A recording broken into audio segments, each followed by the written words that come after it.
I know now, without a doubt, Kingdom Hearts is light! Yeah, it is, Sora. And following on from that incredible revelation from the 28th of March 2002, we have another one. Version 1.0 of the Kingdom Hearts Commander Draft Cube has been finalized and digitally released.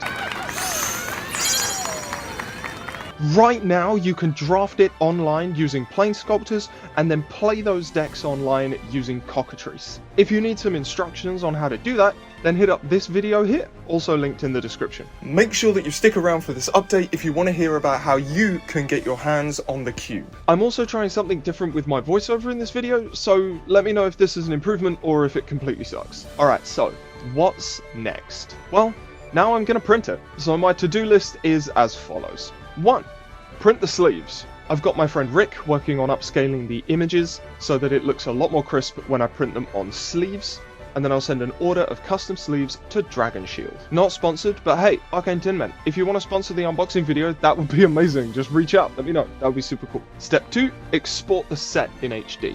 This is a big one, as I need to use the print to PDF function in Magic Set Editor to get the HD PDF pages, and then split all of those pages into individual images using Photoshop so that I can then upload them to the site that I'm going to be using to print the set. I also have to make 2 completely different versions of the set, one for regular cards and then another one with just the double-faced cards. Doing all of this will make sure that when the cards are printed, you can actually read them. Step 3.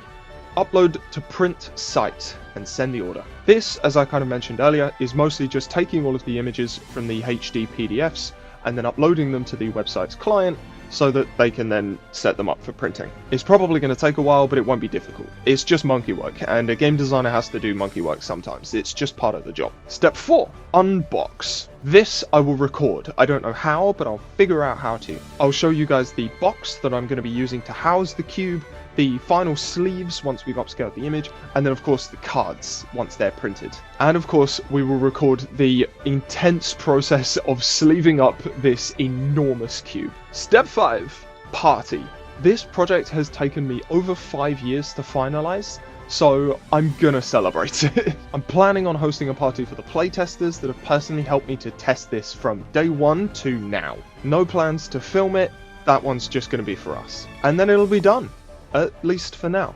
I'll take a break from working on the cube updates for a little while, and instead I'll focus on my next projects. Both game design projects and real life projects, since we're planning on moving houses this summer, which is a whole job that I am totally not prepared for. If you do have some feedback on the cube though, then still please let me know. I love to hear it, and I will continue to update the set as I go, albeit with a bit less frequency. I'm also planning on keeping track of the changes that I make per update a lot more closely and a lot more clearly. So if you have your own printed version of the set, you only have to print specific cards, not the whole set again. Speaking of your own printed cube, I've been thinking long and hard about how to get these cards physically in front of you guys. I've received so much support for this project, and a lot of you have said that you would buy these from me, and I have explored how I would go about doing this, but I have ultimately decided that I will not be selling these cards directly.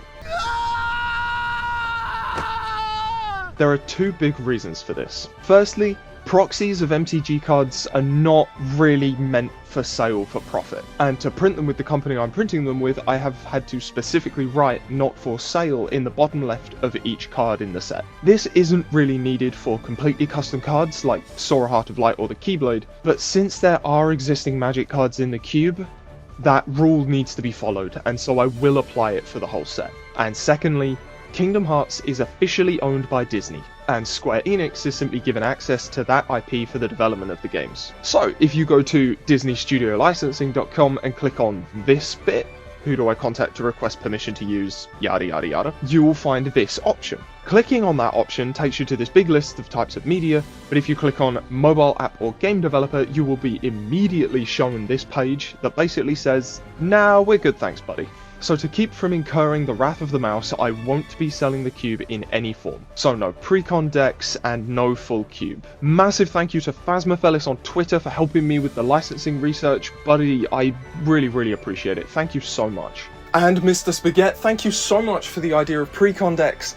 I'm sorry that I'm not going to be following through with it at this point. It is a really cool idea though. It could be a video idea. Maybe I'll just make a set of precon decks for the cube. But wait, before you click off of this video in anger, instead, as a thank you for that support, for all of your feedback, for the comments on the cube over time, I'm going to release the print files that I've put together for the cube, fully, absolutely free. Included in that will also be the images that I've used for the card backs. So if you want to have your own Kingdom Hearts Commander Draft Cube sleeves, then you just have to buy the custom sleeves with Dragon Shield if you want them. I'll even make a video going through the process of how I print the cube, how I print the sleeves, and who I use for the providers for all of these. I hope this makes up for not setting up my own online store for the cube and allowing you guys to throw money at me. And hey, if you do print your own version of the cube, then please reach out, send me pictures on Twitter. I would love to see you guys playing around with the cards physically. That was how I always envisaged that the cube would be played with anyway. And so far, that's the update from my side. Thank you again all so much for the support on this project. The cube really wouldn't be as polished as it is without all of your feedback, comments and support. It's kind of surreal to know how close I am to having a printable version of this cube. It's been a 5-year project and I never envisaged it to get this big and this good. I hope you guys are as excited about the printed cube as I am. It's going to be insane. I'm probably going to cry in the unboxing video. It's going to be a mess, but I physically can't wait. And to you, the viewer, thank you so much for reaching the end of this video. If you did, drop a comment to say, hey, that you've made it to the end, and I will give you a personal thank you and an internet cookie. Thank you very much indeed, and I'll see you guys in the next video.